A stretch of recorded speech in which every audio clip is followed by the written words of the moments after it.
Yefia amankwa tamaklo na fasedama endpoint homeopathic clinic mame na daromenti ene yetimede health tips bro 5 minutes yen che say ehun se nkwahia no moto ho na moto hyehyem say ye no 5 ye bu ne tot de amount se be ya pomodin no ye nyina be te ase na wotwi mu nso nkomo na hia ye papa paresthesia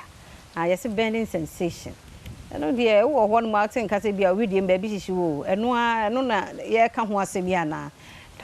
endpoint adaroma na nenso nyame adom ye ne Dr. Dubuaten ene ba be disa nkomo na wotwi mu nyina paresthesia ntimesro jibre ne tie ne ye ya mumye ntie wo ye adwuma nyina na wo wie waso na wotie kakra na wo hwe enso kakra wate ase don pato me mu akwa ba na bia boko ye da se paresthesia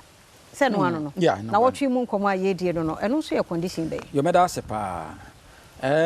not until say me be ye doctor yi na me hu se ye tena adwaben ya bo ye bo in fact ye nanamum bi ene ye nuamum bi abo bi npa bebre beye eni kwasen se nka yade ene de bo nipa ne beye na npa bebre no ano na nimde anni ho ninti no so obi wo ho na ne ho hyehye no na wanyini kakra se wo ma no ewo sika kakra wo mo ho a ana no makoyi wo fi a yesi wo ene ye menopause ena achi wo ye be ma yesi wo ni andropause se wo ye obi na se wo ye wani afi ofie na wo hyehyew na wo masoso ne wo gran wo nanamo enkoyi ma wo mo a ene maame ko ye na kokon anum asemo na honto wo ma ye honto ayeso mpaebo no ye nya wo da ye be soja gu so because obi akwaso no obo mpa ye de ne ho kire no ene me wo soro agada o mi dwo soro agada gu no so na beba fie na mi dwo soro agada gu obi so na beba fie na wo na ete ho ene ho sese no na ho sese no a na nye ono a agrada ene adwagu no so ne ye nim se eyade ye wo abusua mu wo bo ho na obi wo se ne nsam keka no all the time nsam ko obi agiti mu ama ne nsam nyina yekuro wow sa no ya se wo benya sika wodi benya sika me benya sika bo ansa ne nsa na dwodwo ye wo ho in fact obi tirimu timi hye no yes masa o ya abodam ko nko psychiatric hospital eso so na bia na enya dambo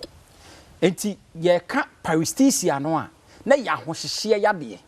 ye ka paresthesia no a na ye obi a bibi ne nam ne honam duanim obi wo ase due obi wo ase worms bi ase no komo bi ne nam ne honam duanim ye ka paresthesia no a na obi wa tingling sensations obi wo ase de mpane pins and needles wo ne honam duanim ye ka paresthesia no a na ye obi a wode ne ho ka bibi a ana wo ho ana ne honam ashoke no said the light e na ashoke no wo ho ana honam aye yi ye ka ne spasm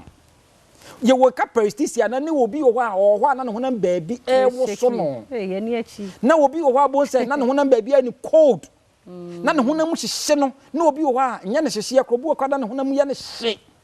wote se ne honam duani ma ne hyehye eno saa no ene ye beka se wanya bibi e ka ne se paresthesia na paresthesia no ye wo mu ahodo mienu ye wo transient paresthesia ene obi e beka ne se persistent paresthesia ye ka se transient paresthesia no a ebi afia wan na ho yi wan tenase yi ena moja circulation moja na ntimi an circulate yi itu bi abesode no na ananse achew kakra na wona na agene kakra na wona na edu kakra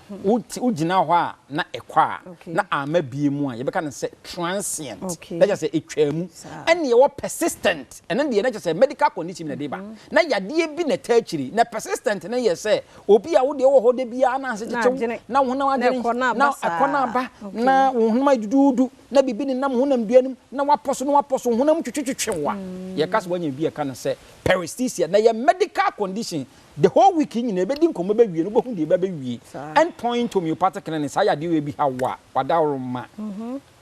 endpoint ye tu ase hu efiri ho enye spiritual condition it wabo obi be yie se ahohyehye no eye bayie dia na mpacha ukone kopana che no wanhwe ane ho no me ene beba wo so phone number yi so endpoint homeopathic clinic number ne 0244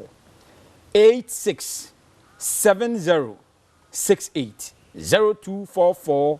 867068 68. That's Dr. Duboate. Now, what you want no paresthesia.